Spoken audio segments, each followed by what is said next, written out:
Serials में dialogue याद करने के लिए नॉर्मली टाइम कितना मिलता है?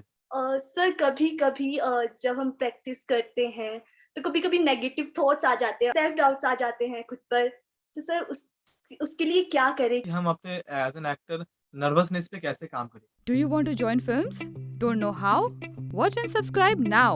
Join Films YouTube channel for thousands of free video lessons on how to join films. Sir कभी-कभी जब हम प्रैक्टिस करते हैं, तो कभी-कभी नेगेटिव थॉट्स आ जाते हैं। आप चाहते हो कि आप पॉजिटिव रहो बट ऐसा हो नहीं पाता है, तो नेगेटिव थॉट्स आ जाते हैं, सेल्फ डाउट्स आ जाते हैं खुद पर। तो सर उसके लिए क्या करें? बेसिकली ये ऐसा नेगेटिव थॉट आना, इसका मतलब आप क्या बोलते हैं, राइट दिशा में सोच नहीं रहे हो।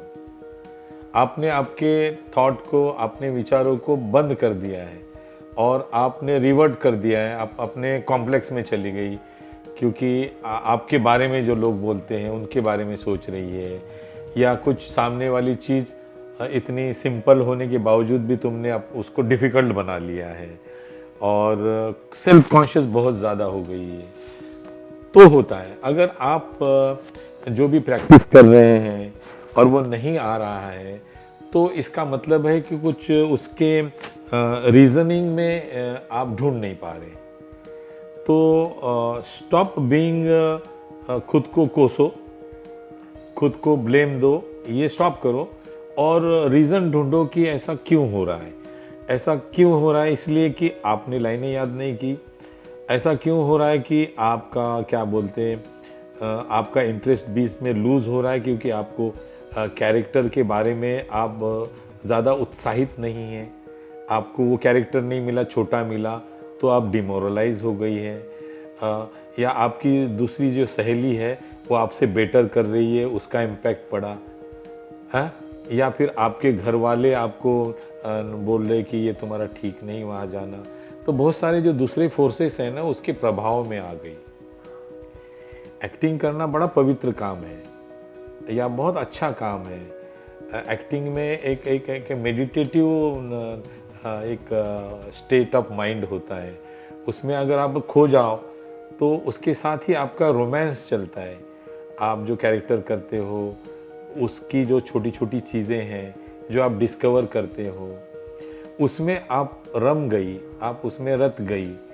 उसकी जो प्रॉब्लम्स जो है वो क्या है, ये जानने के लिए आपको पूरी स्क्रिप्ट जो है ना बार बार पढ़ के सोचना पड़ेगा।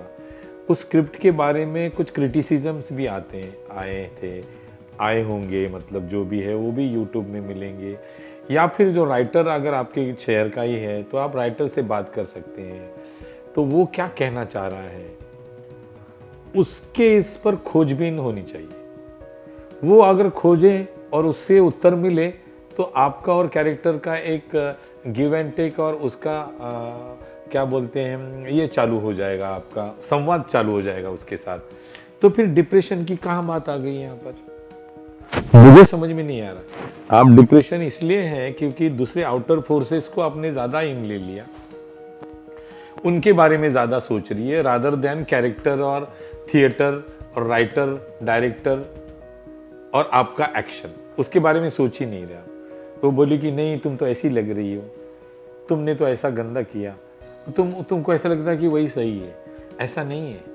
तुम जो सोच रही हो, तुम जो कैरेक्टर को अप्रोच कर रही हो, तुम जो डायरेक्टर को करके दिखा रही हो, तुम्हारे इसमें जो चीज़ें, इमोशंस आ रहे हैं, प्योर आ रहे हैं, उसको एंजॉय करो, फिर अपने आप डिप्रेशन चला जाएगा। तो सर मेरा क्वेश्चन आपसे 2 है।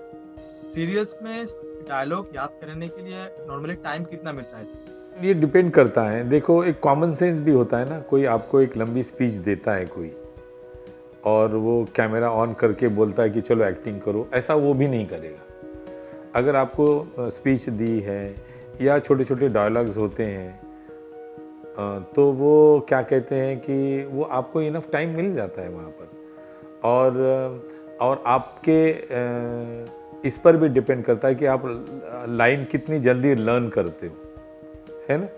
तो लाइन लर्न करने का एक टाइम मिल जाता है आपको। अगर आप शार्प है तो कोई लोग जो है ना फटाक से याद कर लेते हैं। अगर याद नहीं, एक तो यह याद नहीं भी हुआ आपका पूरा, समझो 10 लाइनें हैं, जिसमें से आप अगर बोलोगे यार मैं 2 लाइनें पहले बोलूँगा और फिर उसके बाद कट करके ले लेना, तो डायरेक्टर अगर काइंड है या फिर डायरेक्टर को चाहिए एक ही शॉट में, तो उतना टाइम भी दे देगा आपको, तो आप याद करके बोल सकते हैं। अगर आपको आपसे नहीं भी हो रहा है तो वो आपका अपना शॉट चेंज भी कर सकता है, लेकिन फिर वो बोलेगा यार ये एक्टर जो है वो थोड़ा सा लाइनें याद करने में कमज़ोर है, ये है वो भी हो सकता है। तो उसके लिए तुम लोग खुद प्रैक्टिस करते जाओ कि खुद ही मतलब कई नाटक की लाइनें निकाली, खुद ही लाइनें लिखी, खुद ही लाइनें जो है ना फटाक से दोस्त को बोला तू 8-10 लाइनें लिख के दे, तुमने याद किया, फिर क्या बोलते 5 मिनट में तुम याद करके लाइनें, तो ऐसी प्रैक्टिस भी तो कर सकते हैं। तो वो प्रैक्टिस तुमको जब सीरियल में काम मिलेगा तब काम आएगी। ये है कि हम अपने एज एन एक्टर नर्वसनेस पे कैसे काम करें। नर्वस आदमी तभी होता है जब आपको पूरा के पूरा उसका जो है ना लाइनें याद नहीं रहती, आपको समझ में नहीं आता कि मैं कैसे करूं इसको।